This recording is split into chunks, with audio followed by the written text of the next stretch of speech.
Today, we're jumping into one of the most intense and, frankly, mysterious chapters in the whole Bible, Genesis 6. It's an epic story, a world just spiraling out of control and a creator who comes up with this radical plan for rescue. But there's a lot more going on here than just a big boat and a lot of rain. And yeah, let's just get right into it, because this is what everyone wants to talk about, right? Giants, fallen angels. Who were these sons of God? And what's the deal with the Nephilim? These questions have been debated for centuries, and we are going to tackle them head on. So here's how we're going to break it all down. First, we'll look at how the world got so bad in the first place. Then we'll try to decode those mysterious figures. We'll explore God's heartbreaking response to it all, and then, of course, we'll follow the incredible story of Noah, from that first glimmer of grace all the way to his final act of faith. Okay, so how did things get this bad? Well, it all starts with humanity multiplying and filling the earth. And you gotta remember, be fruitful and multiply was God's original blessing. But that blessing got twisted. It wasn't a growth of godliness anymore. It was more like a global pandemic of sin that was tearing apart the very fabric of creation. And check out this pattern of behavior. They saw, they desired, they took. Sound familiar? It should. It's the exact same downward spiral we saw with Eve back in the Garden of Eden. It's all about putting your own desires and impulses ahead of God's will. This wasn't just a series of bad choices, it had become the entire world's way of life. So let's talk about these sons of God and daughters of men. Now, that fallen angel theory is pretty popular, but the sources we're looking at suggest something else entirely. They propose the sons of God were the descendants of Seth, the family line that was supposed to be calling on God's name. And the daughters of men were from the line of Cain, the ones building a world without God. So the tragedy here isn't some sci-fi story. It's a story of spiritual compromise. The very people who were meant to be a light for God just blended in and disappeared into the world around them. And once those spiritual lines got all blurry, other strange things started popping up in the story. But as you'll see, these aren't just random mythical distractions. They're actually symptoms of a much deeper spiritual sickness that had infected the whole world. Which brings us to the Nephilim.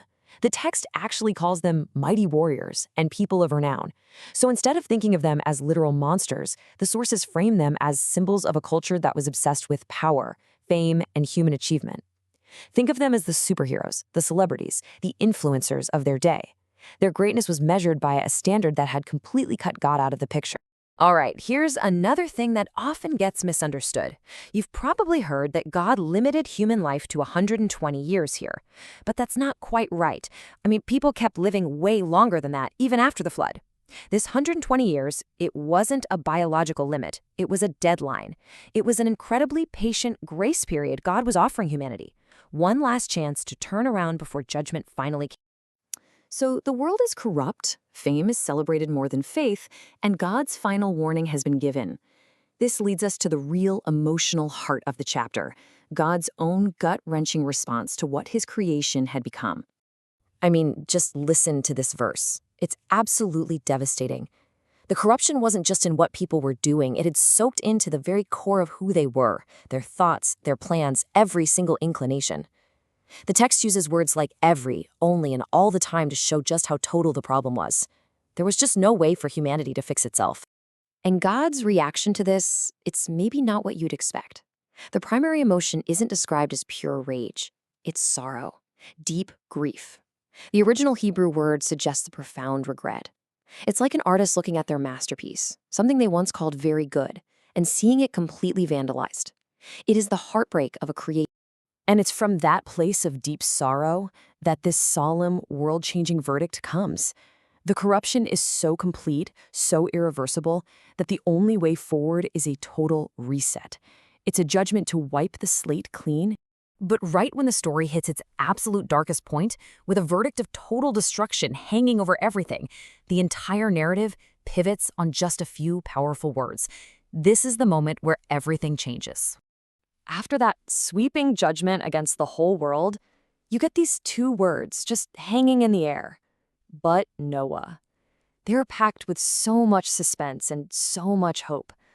The focus suddenly zooms in from all of humanity to just one man. And there it is. The story of salvation doesn't start with how good Noah was. It starts with God's grace. This is so important. The sources really stress that grace comes first.